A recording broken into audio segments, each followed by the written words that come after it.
Bonjour à tous, aujourd'hui pour faire du buzz, on va parler de One Piece.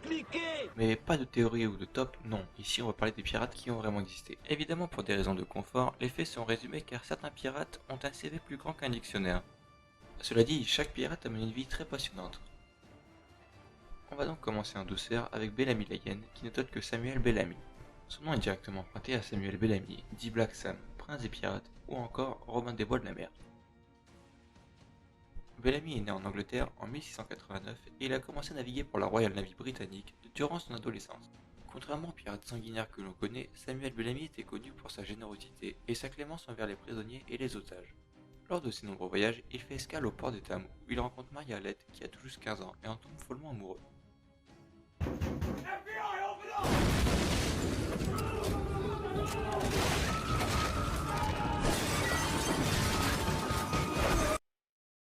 Lui promettant de lui ramener un immense trésor, il repart en mer. Maria étant enceinte, elle attendra le retour de Sam. Mais le chasseur d'épaves ne trouve pas grand chose et il finit par s'associer avec un certain Paul Gray William. Il ne trouve cependant toujours aucun trésor.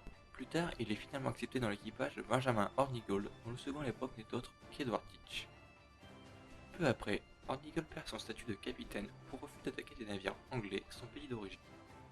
Bellamy est élu nouveau capitaine. Il n'est pas là depuis longtemps, mais Black Sam est une figure imposante, un homme grand et fort, prenant soin de son apparence et de son charisme.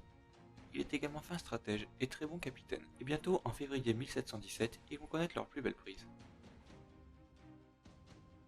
Une baleine, le Whydah Gali, qui transportait du sucre, de l'indigo, de l'ivoire et des esclaves. Incroyable pour une dernière article du panier des natures vachement que le reste. Durant 3 jours, Sam à bord de son navire, le Sultana, et Paul Gray William à bord de son bateau, pourchassent le Whydah puis finissent par le capturer. C'est un magnifique navire, un grand 3-mâts océanique et Samuel Bellamy en fait son propre bateau amiral. Fier de sa réputation, il épargne tout l'équipage et leur offre même son ancien vaisseau pour qu'ils puissent repartir en toute sécurité. Équipé de déjà 18 canons, Bellamy réaménage les quartiers du capitaine pour installer 10 canons supplémentaires. Peut-être un besoin de compenser. Il fait donc voguer son navire gigantesque avec précision et commande son second navire plus petit et plus rapide avec efficacité. Ce duo de navires permet un bon équilibre entre poursuite et assaut et cela lui permet de récolter énormément de richesses. Entre-temps, Maria a accouché mais le bébé n'a pas survécu et Sam décide de la rejoindre. Mais le 26 avril 1717, il est pris dans une tempête nocturne très violente et le Whydah Galley, alors chargé de trésors provenant de plus de 53 navires, soit 5 tonnes d'or et d'ivoire, sombre au large du Cap Cod. Suite à ça, seuls 2 hommes ont survécu. L'un a disparu, l'autre, Thomas Davis, déclara à son procès que le Whydah transportait 180 sacs d'or et d'argent lors du naufrage. Et en 1720, réapparaît un Sam Bellamy. On parle d'une histoire pirate ou d'un film américain là? Celui-ci se serait fait capturer en juin au large du Cap Cod, là où il était censé mourir.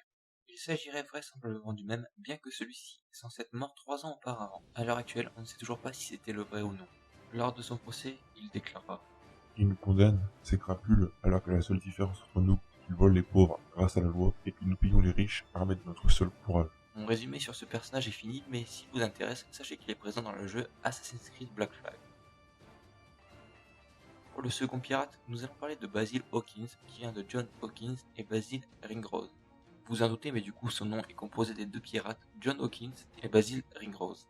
On commence avec John Hawkins, né en Angleterre à Plymouth en 1532.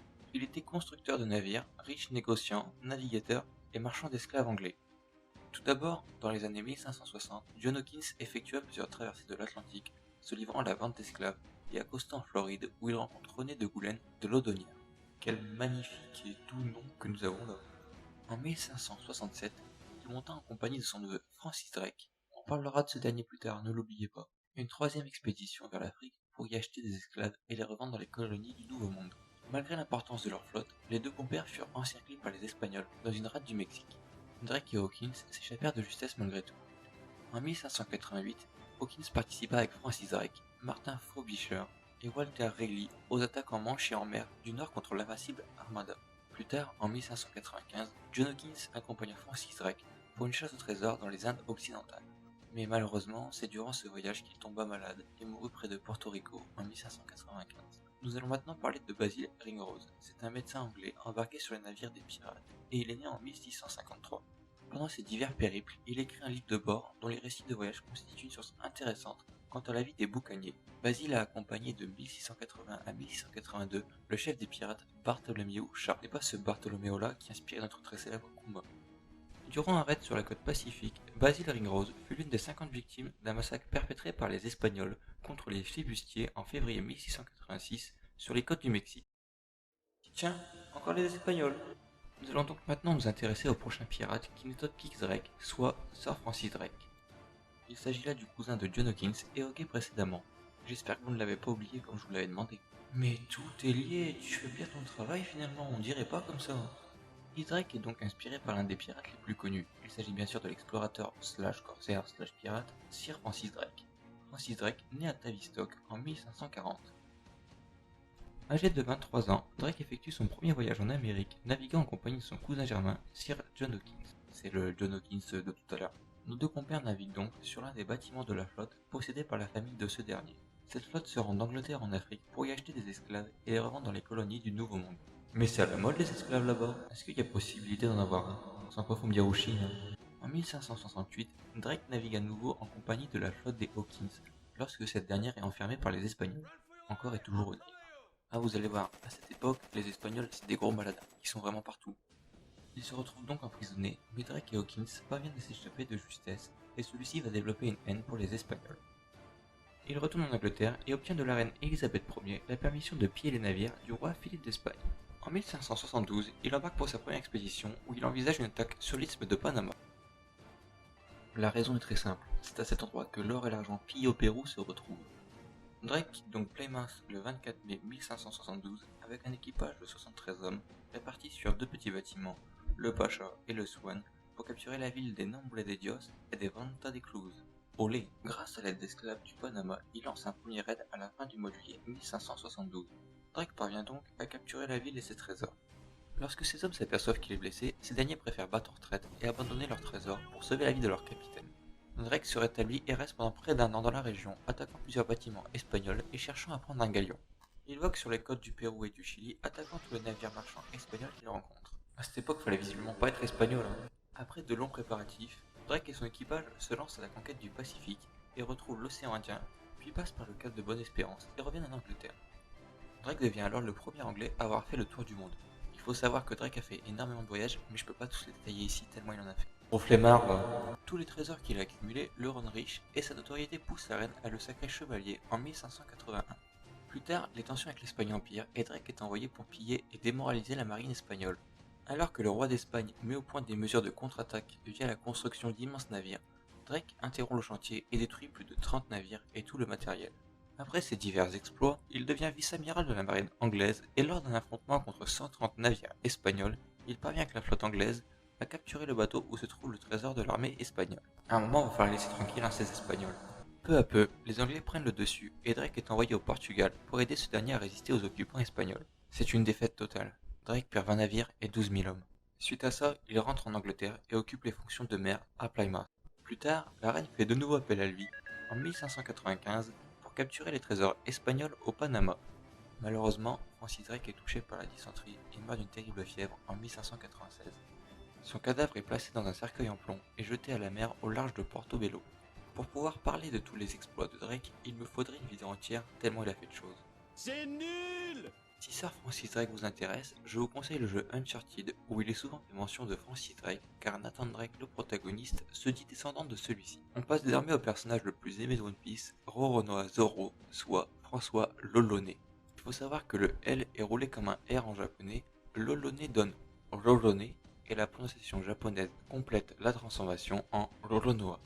François Lolonais est d'origine française. Il est vraisemblablement né au Sable d'Olonne vers 1630. Pendant ses années de formation de boucanier, il est constamment en danger soit de se faire capturer, soit assassiné par les Espagnols. Mais ils sont vraiment dans toutes les histoires et au final, cela fait naître en Lolonais une haine sans limite de l'espagnol et lui donne goût à la torture. Après 3 ans à rester chasseur dans la Société des boucaniers des Caraïbes, François Lolonais décide de devenir pirate et prend le large. Sera-t-il le prochain roi des pirates? Sa réputation de tortionnaire force ses adversaires à se battre jusqu'à la mort et à ne jamais se rendre, de peur de finir en cobaye pour ses délires diaboliques. Essuyant un second naufrage, les Espagnols rattrapent son équipage et les massacrent tous. Lolonais survit en se cachant sous les cadavres et en se recouvrant de sang, puis récupère un uniforme espagnol, convainc des esclaves de l'aider à voler un canot et s'en va jusqu'à l'île de la Tortue. Pour devenir expert en arts martiaux, Les Espagnols pensent enfin avoir tué le démon qui hante les Caraïbes, mais l'Hollandais prépare déjà la première grande expédition de pirates contre les Espagnols. Pour vous faire comprendre à quel point celui-ci était effroyable, il faut que je vous parle de la prise de Maracaibo. L'Olonnais ainsi qu'un autre pirate, Michel le Basque, débarquent leurs troupes hors de portée des canons du fort ennemi et le prennent d'assaut. Puis ils font route dans le canal et attaquent la ville qui comptait alors 4000 habitants. Pendant qu'ils sont occupés à piller, les flibustiers apprennent qu'un détachement espagnol a été envoyé en renfort. L'Olonnais marche donc à la rencontre de cette troupe avec un groupe de 380 personnes et les met en pièces. Les Espagnols perdent 500 hommes tandis que les flibustiers ne comptent que 40 morts et 30 blessés. À terre, ces atroces décapitations suffisent à faire fuir des villages entiers. On raconte qu'il ordonnera de disposer sur un rang 87 prisonniers, pieds et poings liés, puis il se promena le long de la file, tenant une pierre aiguisée d'une main et un long sabre de l'autre, et coupa les 87 têtes. Eh bah, niveau torture, il se met là, dis donc. Attention, pour les personnes les plus sensibles, le passage suivant est quelque peu atroce. Ce message était présenté par le ministère de rien du tout. Je vais dès à présent vous expliquer l'une de ces méthodes de torture. L'équipage attache un prisonnier à un tronc, puis ce dernier est ouvert avec précision, ses entrailles déballées et clouées à l'arbre. Une fois la besogne faite, l'Hollandais met le feu aux branches jusqu'à ce que les flammes viennent lécher les entrailles et qu'elles signent le prisonnier. Des histoires et des témoignages comme ça sur l'Hollandais, il en existe des tonnes. Sa fin est cependant moins sanguinaire mais plutôt méritée pour une personne comme lui. Il fit donc un troisième naufrage sur la côte du Panama en 1669. Ça lui arrive souvent quand même les naufrages, il doit y prendre goût à force. L'équipage est affamé mais malgré tous les efforts, le navire ne se remet pas à flot. Pendant 6 mois, l'Hollandais doit se défendre contre les attaques incessantes des Indiens, puis avec 150 hommes seulement, il atteint l'embouchure du Rio San Juan qui mène au lac Nicaraga. Mais les Indiens et les Espagnols les repoussent, ils continuent à la voile le long des côtes du golfe de Darien. Descendu à terre pour trouver des vivres et de l'eau douce, il est capturé par des cannibales, haché, rôti et mangé. Une fin convenable pour le pirate le plus cruel de l'histoire. C'est quand même incroyable de se dire que ce pirate est devenu le célèbre Lorono Zoro. C'est donc la fin de la vidéo, j'espère que ça vous a plu, j'espère que vous avez appris des choses. Moi j'ai appris plein de choses et j'ai aimé les apprendre d'ailleurs. Je vous dis du coup à une prochaine fois, salut.